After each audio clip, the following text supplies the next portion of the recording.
नमस्कार व्यूअर्स, मैं हूं अमीश देवगन और आप देख रहे हैं वीकेंड का सबसे भरोसेमंद कार्यक्रम ये देश है हमारा। डिवाइड एंड रूल यानी बांटो और राज करो। वैसे तो ये फॉर्मूला अंग्रेजों का था, लेकिन खुद को पिछड़ों का सो कॉल्ड मसीहा बताने वाली कुछ पार्टियां शायद सत्ता के इसी फॉर्मूले पर निरंतर काम कर रही हैं। इसलिए ये पार्टियां आपको ना तो रामचरितमानस पर कोई सफाई सुनने देंगी और ना ही किसी चौपाई का असली अर्थ बताएंगी। आज मैं तथ्यों के साथ इनके सियासी एजेंडे की पोल खोलूंगा। जो नेता 2024 के टारगेट के लिए अपना सियासी एजेंडा सेट करने में जुटे हैं, उनकी पॉलिटिक्स को आज एक्सपोज करने का दिन है। और साथ ही मैं आपसे रामायण फाड़ यादव का परिचय भी कराऊंगा। रामायण फाड़ यादव ये अपने दौर के बहुत बड़े नेता थे।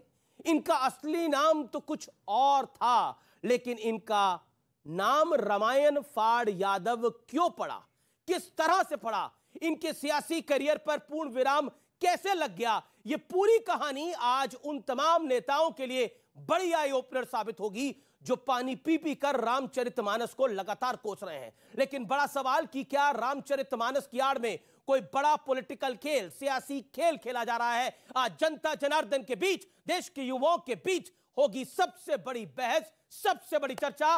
मानस का विरोध 2024 के लिए है एक बड़ा प्रयोग।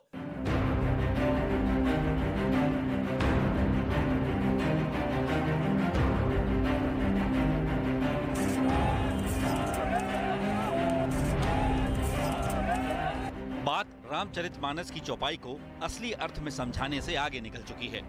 अब तो सिर्फ ये साबित करना है कि मानस विरोध के पीछे असली एजेंडा क्या है। तो पहले ये तस्वीर देखिए। लखनऊ में समाजवादी पार्टी कार्यालय के बाहर लगा ये पोस्टर पूरे एजेंडे की पोल खोल रहा है। इस पर लिखा है, जो शूद्र की बात करेगा वो दिल्ली पर राज करेगा। यानी रामचरितमानस बहाना है, असली निशाना तो सत्ता पाना है। रामचरितमानस पर और खासकर शूद्र पर मैं सीधा मुख्यमंत्री जी से पूछूंगा कि भाई मुख्यमंत्री जी बताएं हमें सदन में कि शूद्र कौन कौन है। मैं मुख्यमंत्री जी से पूछने जा रहा हूं कि मैं शूद्र हूं कि नहीं हूं। और अगर अभी भी कोई शक रह गया है तो जरा बिहार वाला ये वीडियो देख लीजिए, जिसमें रामचरितमानस को नफरत वाला ग्रंथ बताने वाले शिक्षा मंत्री प्रोफेसर चंद्रशेखर कथित तौर पर ये ज्ञान दे रहे हैं कि इस मुद्दे को कैसे उठाना है, किसे टारगेट करना है। उसने संयोग से 1951 का एक एडिशन मिल गया किताब का। जी जी। इस ढंग से बोलने से ना लोग नाराज नहीं होगा, जो भगवान को तो बचा के चलिएगा ना, क्योंकि हिंदू समाज है ना। जी जी। हार्ड लाइन लीजिएगा तो लोग गुस्सा हो जाएगा। हम लेते भी नहीं है उस ढंग से, इसलिए हम रामचरितमानस के जो अंश है उस पर हम चर्चा की है। हम भेजते हैं अभी आप उदय बाबू को, प्रोग्राम बनाएंगे, प्रोग्राम बनाएंगे। राम को सिमरतल्ला भी देखना है। बाकी का एजेंडा इन बयानों से अपने आप साफ हो जाएगा। उसमें कुछ शब्द या कोई एक चौपाई, दो चौपाई ऐसी हैं जिससे हिंदू समाज का एक बड़ा तबका आहत होता है। महिलाएं आहत होती हैं, पिछड़े दलित आदिवासी आहत होते हैं। तो मुझे लगता है कि उसको हटा देना चाहिए। तो क्या वाकई रामचरितमानस के विरोध की आड़ में कोई बड़ा सियासी षड्यंत्र रचा जा रहा है? आज इसी पर जनता जनार्दन के बीच होगा सबसे बड़ा संवाद। तो आज इसी विषय पर होगा जनता जनार्दन के बीच में सबसे बड़ा संवाद। मेरे साथ बहुत सारे मेहमान हैं। जनता जनार्दन है, युवा हैं, साधु संत हैं। लेकिन अब मैं आपको विश्लेषण बताऊंगा। अब मैं आपके सामने रामचरितमानस पर अज्ञानता को समाप्त करने वाला एक विश्लेषण पेश करूंगा, जिसका वर्णन बाबा तुलसीदास ने महाकाव्य श्री रामचरितमानस में किया है। बात उस वक्त की है जब श्री राम लंका जाने के लिए समुद्र से 3 दिन तक याचना करते रहे, लेकिन अहंकारी समुद्र ने मार्ग तो छोड़िए, प्रभु श्री राम को उत्तर तक नहीं दिया। नाराज प्रभु श्री राम ने समुद्र पर बाण तान दिया। रामचरितमानस में लिखा है कि विनय न मानत जल्दी जड़, गए 3 दिन बीत, बोले राम सकोप तब, भय बुन होए न प्रीत। घबराए समुद्र का, अहंकार टूटा और वो श्री राम की शरण में आ गया। श्री रामचरितमानस में लिखा है कि समुद्र ने कहा, सभय सिंधु गही पद प्रभु केरे, क्षमौ नाथ सब अवगुण मेरे, गगन समीर अनल धर धरनी, इन कहीं नाथ सहज जड़ करनी। इसका अर्थ है, हे प्रभु मेरे सब अवगुण क्षमा कीजिए। आकाश, वायु, अग्नि, जल और पृथ्वी, इन सबकी करनी स्वभाव से ही जड़ है, यानी इन सभी चीजों में सोचने समझने की शक्ति कतई नहीं है। इसके बाद समुद्र फिर कहता है, प्रभु फलकीन मोही सिख दीनी, मर्यादा पुनी तुम्हरी कीनी, धोल गवार शूद्र पशु नारी, सकल ताड़ना के अधिकारी। ये समुद्र कहता है प्रभु राम से, प्रभु राम नहीं कहते हैं। पहला क्लैरिफिकेशन ये है, सच्चाई ये है, समुद्र कहता है, ये महाकाव्य है।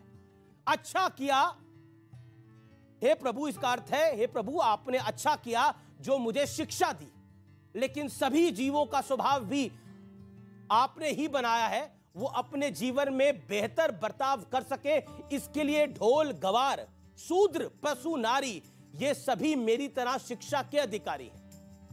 उस दौर में नारियों को पढ़ाया नहीं जाता था, इसलिए यह बात कही गई। श्री रामचरितमानस में तुलसीदास जी के मुताबिक यह समुद्र का श्री राम से संवाद है। यह ना तो तुलसीदास जी का भाव है और ना ही प्रभु श्री राम का, लेकिन एजेंडा और प्रोपेगेंडा कैसे चलाया जा रहा है यह सब आप देख ही रहे हैं। और मैं यहां नहीं रुकूंगा।